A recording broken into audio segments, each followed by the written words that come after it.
BJP और उनकी भक्त मंडली एक बार फिर एक्टिव हो गई है। 11 सालों से नेशनल हेराल्ड नाम के एक जिन का नाम लेकर भाजपा तरह तरह के भ्रामक दावे कर रही है और गांधी परिवार को बदनाम करने की कोशिश कर रही है।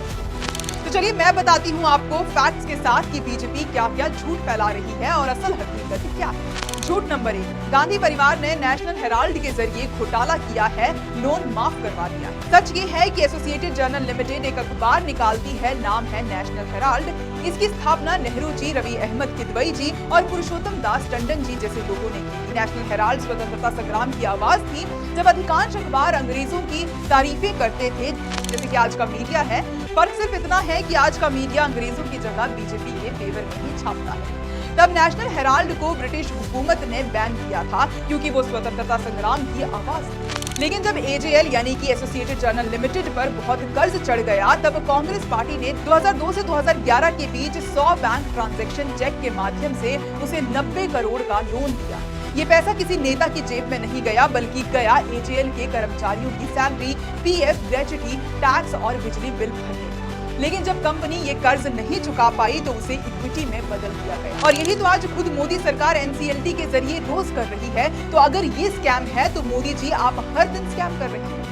एक और झूठ जो बीजेपी फैला रही है कि गांधी परिवार ने एजेएल की 5000 करोड़ की प्रॉपर्टी हड़प। लेकिन सच ये है कि आयकर विभाग ने खुद बताया कि एजेएल की संपत्ति 359 करोड़ की है, 5000 करोड़ की नहीं।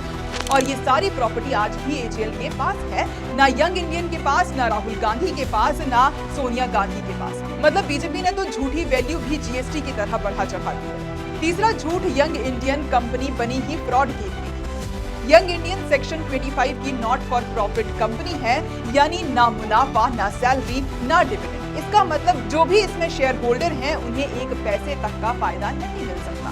यंग इंडियन के 4 शेयर होल्डर थे, सोनिया गांधी, राहुल गांधी, ऑस्कर फर्नांडिस, मोतीलाल वोरा।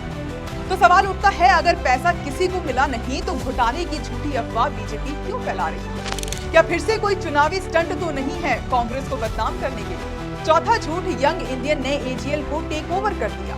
लेकिन सच ये है कि ऐसा कुछ भी नहीं हुआ। यंग इंडियन सिर्फ एक शेयर होल्डर बना, टेक ओवर नहीं किया।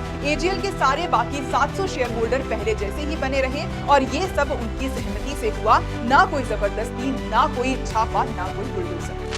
11 साल से सरकार आपके पास है Modi ji, ED, CBI, IT सब आपके अधीन है, लेकिन आज तक एक पक्का सबूत नहीं दे पाए हैं आप। अब जब चुनाव पास में है तो 365वें दिन जाकर एक फर्जी चार्जशीट फाइल कर दी ताकि बस झूठी हेडलाइन बन सके। नेशनल हेराल्ड सिर्फ एक अखबार नहीं है, ये आजादी की आवाज है जिसे दबाने की कोशिश पहले अंग्रेजों ने की थी और अब बीजेपी कर रही है।